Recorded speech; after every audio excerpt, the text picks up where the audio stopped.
Like और subscribe करें और बेल आइकन दबाना ना भूलें। नमस्कार, मैं शिखा रिपोर्टर कृति भूमि न्यूज में आपका स्वागत है। कृति भूमि न्यूज की टीम इस समय मौजूद है हल्का शाहबाद जिला कुरुक्षेत्र में और इस समय हमारे साथ जुड़ चुके हैं हल्का प्रधान किसान कांग्रेस से। जानते हैं उनसे किसान अध्यादेश को लेकर उनकी क्या विचारधारा है। सबसे पहले आपका बहुत बहुत स्वागत हमारे कृति भूमि न्यूज चैनल में। धन्यवाद आपका बहुत बहुत। हल्का प्रधान किसान कांग्रेस मानसिंह रतनगढ़।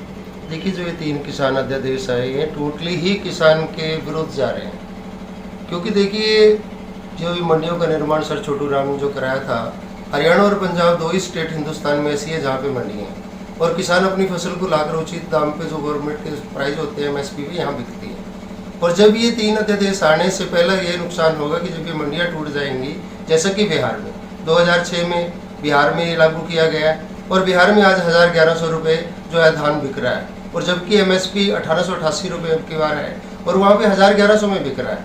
तो जब यहाँ पे खुली मार्केट की जो ये बात करते हैं, पहले जो ये अध्यादेश है कि जी हमने किसान के हाथ खोल दिए, तो किसान के हाथ बंधे कब थे? किसान को पहले भी आज़ादी थी, अपनी फसल कहीं भी बेच सकता था, लेकिन 2 और 3 एकड़ का जो औसतन किसान है वो हिंदुस्तान में 2 से लेकर 5 एकड़ तक 4 एकड़ तक है। तो 2 और 4 एकड़ का किसान जिसके पास अपना ट्रैक्टर ट्रॉली भी नहीं है, जो किराए पे लेके आता, वो दूसरे स्टेटों में लेके कैसे जाएगा? और यहाँ मंडियों तक तो वो लेके आने में समर्थ नहीं है। और जब ये मंडियाँ इतने अच्छे तरीके से चल रही थी तो बाहर ओपन मार्केट की क्या ज़रूरत थी? दूसरा जो है कि ये कहते हैं कि जो भंडारण की जो थी सीमा पहले तय थी कि ज़्यादा भंडार कोई अनाज का कर नहीं सकता था, लेकिन अब इन्होंने अपने नरेंद्र मोदी जी ने अपने अडानी और अंबानी ग्रुप के जो उनके मित्र हैं, धनाढ्य जो लोग हैं, उनके हाथ खोल दिए। किसान के हाथ नहीं खोले, उनके हाथ खोल दिए। वो अब सारे अनाज को भंडार करके और अपनी मनमर्जी के दाम पे वो बेचेंगे, जैसे कि पहले भी हुआ है। जिससे ब्लैक मार्केटिंग होगी, क्योंकि स्टॉक उनको होगा, उनके अपने गोदाम होंगे और अपनी परचेज होगी। 1-2 साल तक तो ये शायद उचित मूल्य किसानों को दें भी, लेकिन उसके बाद जब ये मंडियां खत्म हो जाएगी, आड़त का काम खत्म हो जाएगा, तो फिर दूसरा कंपटीटर ही नहीं होगा मुकाबले में। एक ही जब खरीदार होगा तो वो अपने हिसाब से ही इनके दाम देगा, तो जिसका नुकसान किसान को ही होने वाला है। और यदि ये 3 अध्यादेश लेके आए हैं और सरकार कहती है कि ये किसान के हक में है, तो बहुत अच्छी बात है। फिर किसान सड़कों पे प्रदर्शन क्यों कर रहा है? आज किसान वो नहीं रहा भारत का कि जो पढ़ा लिखा नहीं था, जिसको बाहर की सोच नहीं थी। आज किसान के बच्चे पढ़ लिख के IAS और IPS बन चुके हैं और उनको सब कुछ पता है कि सरकार क्या कर रही है। वो किसान के हक में है, किसान के विरोध में है। अगर ये हक में होते तो आज किसान रेलवे ट्रैक जाम है, सड़कें जाम है। आप पीछे देख रहे, पिछले 2 महीने से जो प्रदर्शन किसानों के चल रहे हैं 3 अध्यादेशों के विरोध में, तो यदि ये इनके हक में होते तो ये विरोध प्रदर्शन क्यों होता? कोई भी चीज़ यदि किसी के हक में होती है तो वो कभी विरोध नहीं करता, वो तो उसको समर्थन करता है। किसान पूर्ण रूप से भारत के जितने भी किसान संगठन हैं, जितनी भी यूनियन है, वो सब इसका विरोध कर रही हैं। और दूसरी बात, यदि फिर भी अगर ये 3 अध्यादेश हैं तो इसके साथ में आज किसानों की ये मांग है कि आप इसके साथ में एक MSP का कानून भी बना दीजिए। कोरोना काल में एक लेके आए, क्या जल्दी आई हुई थी? ये बाद में भी लागू हो सकते थे, लेकिन उसके बाद अब भी किसान ये कहता है कि आप केवल इनमें एक कानून और जोड़ दीजिए कि जो MSP से कम कोई भी किसान की फसल नहीं खरीदेगा। यदि कोई MSP से कम खरीदता है तो उसके लिए सजा का प्रावधान होना चाहिए। किसानों को आज बहुत भारी समस्या जो है कि देखिए मंडियों में जो खरीद शुरू होती है, ये 1 अक्टूबर से शुरू हुई प्रॉपर। ये तो वैसे 26 तारीख से कह रहे थे, लेकिन गवर्नमेंट का जो MSP है वो 17 मॉइस्चर का है और जो फसल कंबाइन से कट के आती है उसका मॉइस्चर 24-25% होता है। और वो 24-25% पे पहले तो सेलर वाले कट लगा के उसको खरीद लेते थे, लेकिन अब की बार वो नहीं खरीदी गई, जिसके कारण मंडियों में इतना स्टॉक। आप हमारी शाहबाद की मंडी में अभी भी देख रहे हैं, लाखों कट्टे अभी भी भरे पड़े हैं, जो उठान नहीं हुआ है यहाँ से। और जो दूसरी समस्या किसानों को सबसे बड़ी आई, जो पंजीकरण किसानों का हो चुका था और उसके बाद जिन किसानों की फसल पक के तैयार थी वो मंडी में लेके आए और उनको गेट पास नहीं मिले, क्योंकि पंजीकरण में उनके पास मैसेज नहीं गया, और जिनके पास मैसेज गया उनकी अभी फसल तैयार नहीं हुई थी। तो इससे उचित ये था कि जैसे पहले मंडियों में किसान ट्रॉली लेके आता था, जो अब हुई, हुड्डा साहब जो अभी संडे को यहाँ आए थे हमारी मंडी में, और हुड्डा साहब के कहने के बाद यहाँ प्रॉपर गेट पे ही अब गेट पास मिल रहा है। गेट पास, गेट पे जैसे किसान ट्रॉली लेके आता उसको यहाँ मिल जाता था, पहले नहीं मिल रहा था। पहले वो गेट पे, फिर मार्केट कमेटी में, फिर आड़ती पे इतनी कागजों का मैं उलझा के रख दिया है कि सभी लोग कागजों में उलझ गए हैं। प्रॉपर जो ग्राउंड पे काम होता है तो उसमें बहुत बड़ी दिक्कत आ रही है। पास यहाँ मिलना शुरू हो गया, लेकिन शुरू के जो 10-15 दिन थे तब गेट पास यहाँ नहीं मिल रहा था, उसकी बहुत बड़ी समस्या आई थी और उठान की समस्या थी। और तीसरी सबसे बड़ी जो प्रॉब्लम आज आ रही है, जब भी यहाँ से माल डिलीवर हो जाता था उसके 72 घंटे के बाद सरकार कहती है कि हम पेमेंट कर देते हैं किसान की। और देखिए 25-26 तारीख से यहाँ खरीद शुरू है और 26 तारीख से अनाज यहाँ से जा चुका है गेट पर आउट हो चुका मंडी से, लेकिन अभी तक 1 रुपया भी किसान आड़ती के खाते में नहीं आया।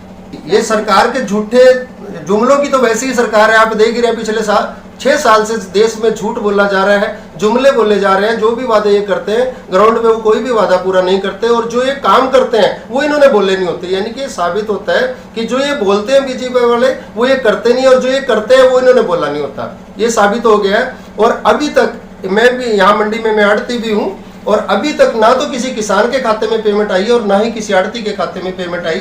अब ये लेबर जो बिहार से लोग यहाँ 2500 रुपए किराया खर्च के यहाँ काम करने के लिए आए, अब इनको पैसा देने के लिए हमारे पास पैसा नहीं बचा।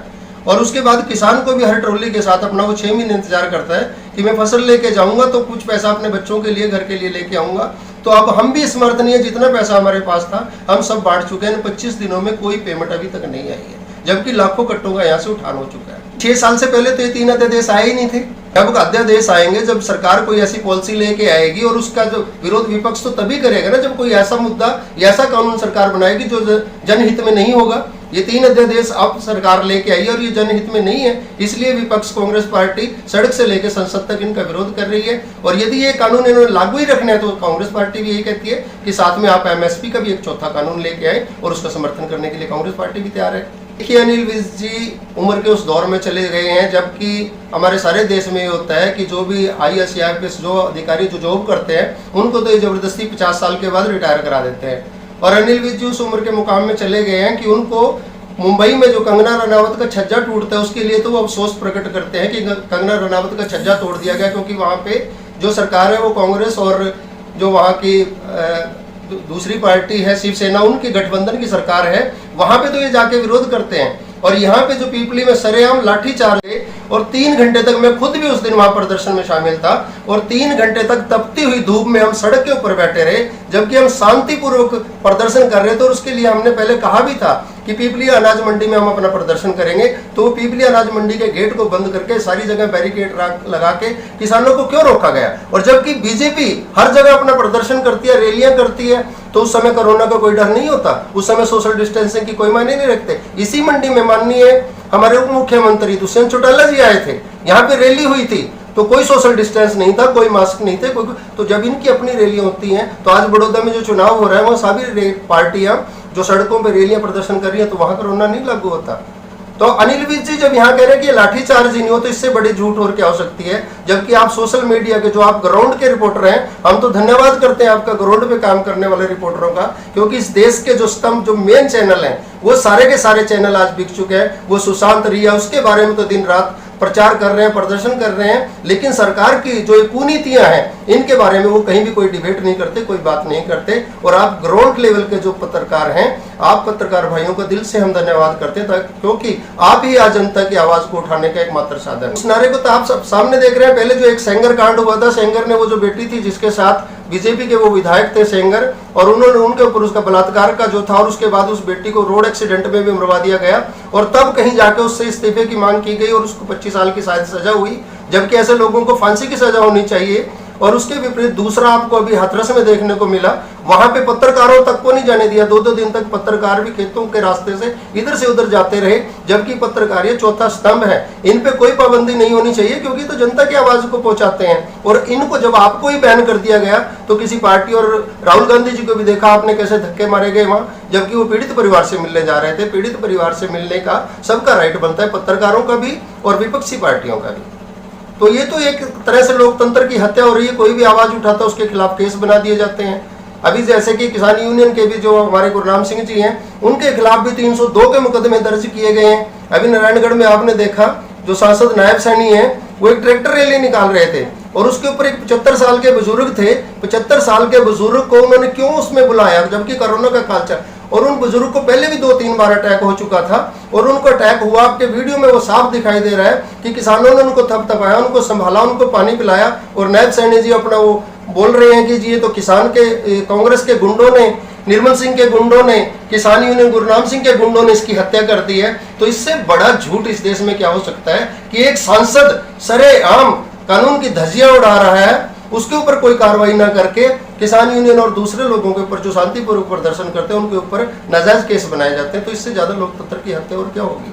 देखिए, कहने की इस देश में आज़ादी है, सिर्फ राष्ट्रपति और राज्यपाल के अलावा किसी के भी कार्टून बना दिए जाते हैं, किसी के खिलाफ बोला जा सकता है। यदि ये बात कहते हैं तो आप पढ़े लिखे, मैं आपसे ही पूछता हूँ, आपके क्वेश्चन में ही आपका आंसर है। देखिए, किसी के कहने से कोई पप्पू नहीं बन जाता। अब जब यदि एक इंसान को 100 लोग रोज चोर चोर कहते रहेंगे तो जो अच्छे लोग हैं वो भी सोचेंगे कि शायद ये चोर है, जबकि वो एक पायलट है। आप मुझे बताइए कि एक पायलट बनने के लिए कितनी स्टडी करनी पड़ती है? क्या एक सिंपल साधारण इंसान पायलट बन सकता है?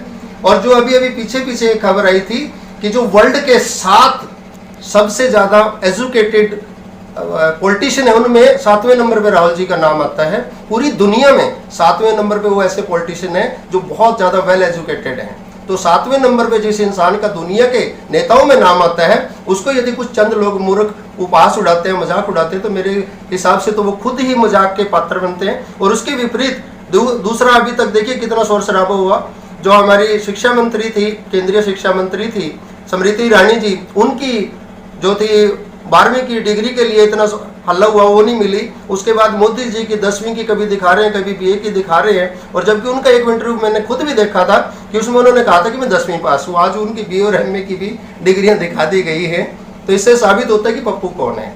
झूठ बोलना, झूठ की उम्र बहुत कम होती है लेकिन फैलता बहुत स्पीड से है, लेकिन सच्चाई की उम्र बहुत ज्यादा होती है लेकिन इसकी स्पीड बहुत स्लो होती है। राहुल गांधी जी बहुत ही काबिल और एजुकेटेड इंसान हैं और वो दिन दूर नहीं है जब इसी देश के लोग उनको खुद कहेंगे कि हमने इनके बारे में गलत आकलन किया था। मैं आपके चैनल के माध्यम से जनता को यही संदेश देना चाहता हूँ कि ये देश जो है ऋषि मुनियों की धरती है। भारत से सुंदर देश इस दुनिया के नक्शे में नहीं है। यहाँ पे सारे मौसम है, हर तरह की प्रकृति है, हर धर्म के, हर बिरादरी के लोग यहाँ रहते हैं।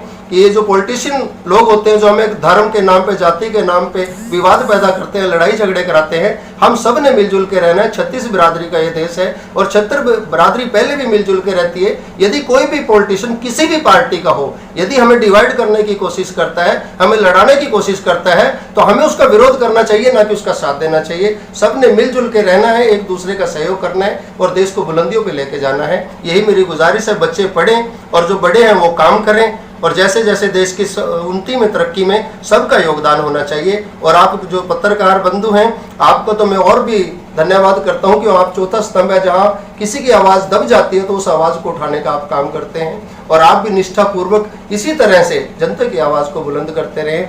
इन्हीं शब्दों के साथ मैं आपका और आपके चैनल का दिल की गहराइयों से और अपनी कांग्रेस पार्टी की तरफ से धन्यवाद करता हूँ। जय हिंद। जैसा कि अभी आपने सुना, कांग्रेस पार्टी के कार्यकर्ता मान सिंह ने कहा कि भाजपा सरकार किसानों के लिए जो 3 अध्यादेश लेकर आई है, अगर इन अध्यादेशों में कुछ संशोधन की गुंजाइश है तो इसमें संशोधन किया जाए ताकि किसानों को उनकी फसलों का सही दाम मिल सके। इसी के साथ बने रहिए मेरे साथ, मेरे सभी कैमरा पर्सन सोमनाथ के साथ।